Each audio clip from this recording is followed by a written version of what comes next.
Hi, church. I have a page in my Bible that has 4 words underlined in pencil. Hebrews chapter 2, verse 9 starts with this: but we see Jesus. I was just thinking, what wealth, what treasure, what absolute peace in only 4 words. The previous 4 verses are a quote from the Psalms, and in it we read God's ultimate intention for us and our tragic rejection of him and his way. So from the moment God's love exploded everything into being, we have been his favorite, his image bearers. God's intention for us was and is to be perfectly loved and cared for, crowned, honored, glorified, and raised over all creation. And we see that in the text. What beautiful promised potential we have. And yet we are told in the same text, we do not yet see, which are words reflecting heartbreak, unrealized potential. So we chose and choose our way above God's way. And because of that, there is so much we do not yet see. We do not yet see our world and ourselves perfected. We could not and cannot fulfill God's intention. We cannot wear the crown. We cannot have honor or glory and dominion.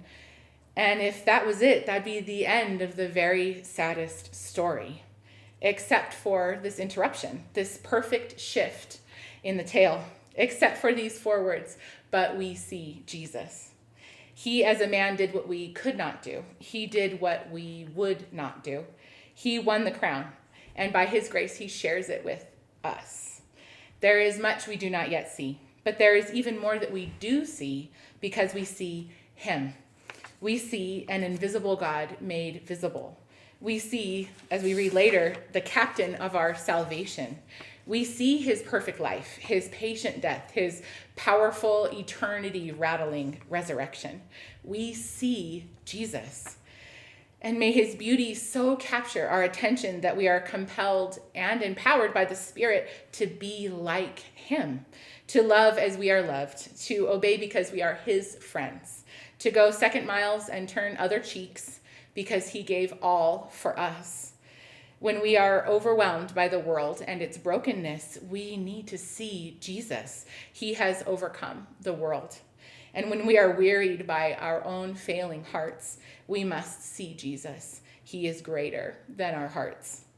C.S. Lewis, in his series, The Chronicles of Narnia, he wrote this conversation between Aslan, who's the lion, the Christ figure, and Lucy, who is the youngest visitor to the land of Narnia. "Welcome, child," he said. "Aslan," said Lucy, "you're bigger." "That is because you are older, little one," answered he. "Not because you are?" "I am not, but every year you grow, you will find me bigger."